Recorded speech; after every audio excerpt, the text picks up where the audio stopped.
اعوذ باللہ من الشیطان الرجیم، بسم اللہ الرحمن الرحیم۔ اور جو لوگ کافر ہو گئے ہیں وہ یہ گمان نہ کریں کہ وہ بازی لے گئے، یقیناً وہ ہم کو عاجز نہ کر سکیں گے۔ اور جو قوت تم بہم پہنچا سکتے ہو اور جتنے گھوڑے تم سرحد پر بندھے رکھ سکتے ہو ان کو ان کفار کے مقابلے کے لیے تیار کر رکھو۔ ایسا کرنے سے تم اللہ کے دشمن اور اپنے دشمن کو اور ان کے سوا اور لوگوں کو ڈراتے رہو گے۔ تم ان کو نہیں جانتے، اللہ ان کو جانتا ہے، اور جو کچھ تم اللہ کی راہ میں خرچ کرو گے اس کا عوض تم کو پورا پورا دیا جائے گا اور تمہارا کسی طرح نقصان نہ کیا جائے گا۔ اور اگر وہ صلح کی طرف مائل ہوں تو تم بھی اس کی طرف مائل ہو جاؤ اور اللہ پر بھروسہ کرو، بے شک وہ بڑا سننے والا جاننے والا ہے۔ اور اگر وہ تمہیں دھوکہ دینا چاہیں گے تو اللہ تمہارے لیے کافی ہے، وہ وہی ہے جس نے اپنی امداد سے اور مومنین کے ذریعہ سے تمہاری تائید کی تھی اور ان کے دلوں میں الفت پیدا کر دی تھی۔ اگر زمین میں جو کچھ تم سب بھی خرچ کر دیتے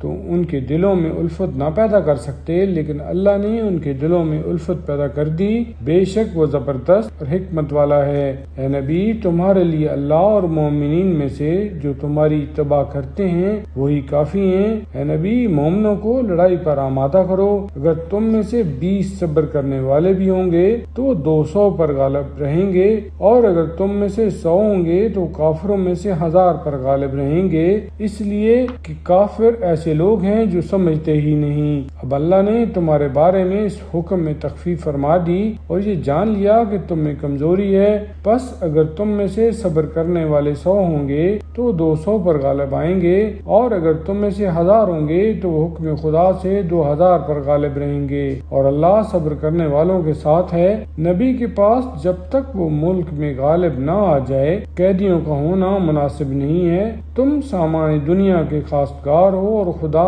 آخرت چاہتا ہے، اور اللہ زبردست حکمت والا ہے۔ اگر تحریر خدا پہلے سے نہ ہو گئی ہوتی تو جو کچھ تم نے کیا ہے اس کے بارے میں تم پر بڑا سخت عذاب واقع ہوتا۔ اب جو کچھ تم نے بطور غنیمت لے لیا ہے اس میں سے حلال و طیب سمجھ کر کھا پی لو اور اللہ سے ڈرتے رہو، بے شک اللہ بڑا بخشنے والا اور رحم کرنے والا ہے۔ اے نبی، قیدیوں میں سے جو تمہارے ہاتھ میں ہیں ان سے کہہ دو کہ اگر اللہ تمہارے دلوں میں نیکی پائے گا تو جو کچھ تم سے لیا گیا ہے اس سے بہتر تم کو دے دے گا اور تمہارے گناہ بخش دے گا، اور اللہ بڑا بخشنے والا اور رحم کرنے والا ہے۔ اور اگر وہ تم سے خیانت کا ارادہ کریں گے تو وہ اللہ سے تو پہلے ہی خیانت کر چکے ہیں اور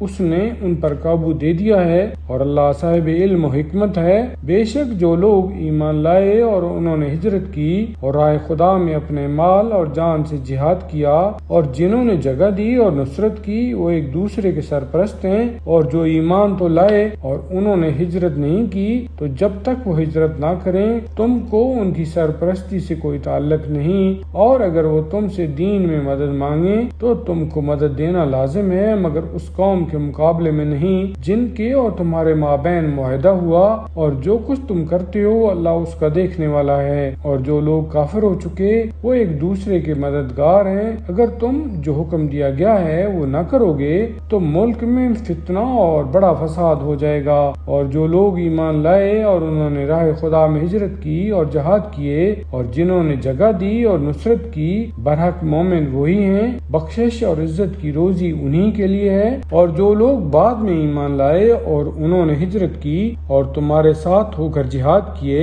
وہ بھی تمہیں معصوب ہیں اور رشتہ دار حکم خدا کے بموجب ایک دوسرے کی وراثت کے زیادہ مستحق ہیں، بے شک اللہ ہر چیز کا پورا جاننے والا ہے۔